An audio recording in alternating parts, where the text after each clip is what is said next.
안녕하세요. 오늘은 거식증에 대해 알아보겠습니다. 거식증을 의학에서는 신경성 식욕부진증이라고 합니다. 거식증은 단순한 다이어트 문제가 아니고 심리적인 원인으로 음식 섭취를 극도로 제한하게 되는 심각한 섭식 장애입니다. 거식증을 경험한 유명인으로 카렌 카펜터가 있습니다. 카렌은 1970년대에 활동한 미국의 가수로 듀오 카펜터스의 멤버였습니다. 카렌 카펜터는 거식증으로 인해 건강이 악화되었고 결국 1983년에 심장마비로 사망했습니다. 그녀의 죽음은 거식증에 대한 사회적 관심을 불러일으켰습니다. 프로연화란 찬성을 뜻하는 프로와 거식증의 합성어로 거식증을 옹호하고 지나치게 마른 몸을 추구하는 거식증 옹호자를 의미합니다. 프로연화족이라고 불리며 뼈말라족, 뼈말라인간이라고도 불립니다. 국내 한 방송에서 프로연화와 식욕 억제제를 소개하며 거식증이 사회적 문제로 떠올랐습니다. 먼저 거식증이 얼마나 흔한지 알아볼까요?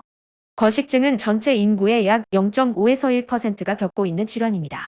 주로 여성들에게 많이 나타나고 특히 청소년기에서 20대 초반 사이의 여성들에게서 흔하게 발생합니다.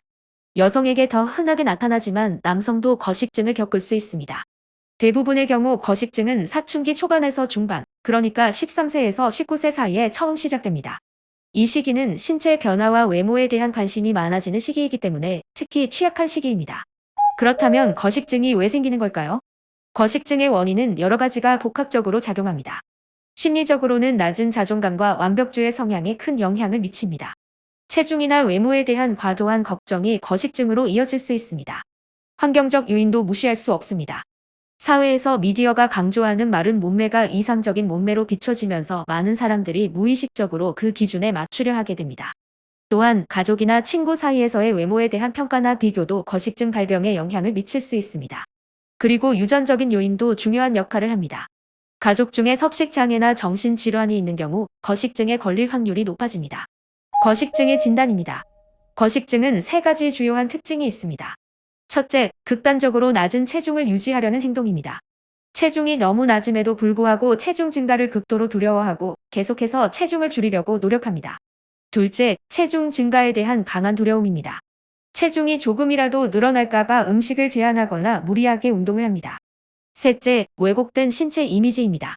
실제로는 매우 마른 상태임에도 불구하고 자신을 비만으로 여기고 체중을 줄이려는 생각에 집착합니다. 거식증은 심각한 건강 문제를 초래할 수 있으므로 조기 발견과 치료가 중요합니다.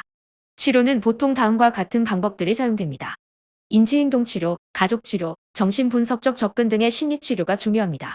또한 건강한 식습관을 회복하고 올바른 영양 섭취를 돕기 위한 전문적인 영양 상담이 이루어집니다.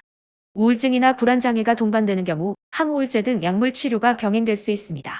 거식증은 치료하지 않으면 심각한 건강 문제를 일으킬 수 있으므로 의심되는 경우 즉시 의료 전문가의 상담을 받는 것이 중요합니다. 거식증은 단순한 식이 조절의 문제가 아니라 신체와 정신 모두에 큰 영향을 미치는 질환입니다. 치료를 위해서는 전문가의 도움이 필요하고 조기에 발견하는 것이 중요합니다. 감사합니다. 임신영이었습니다.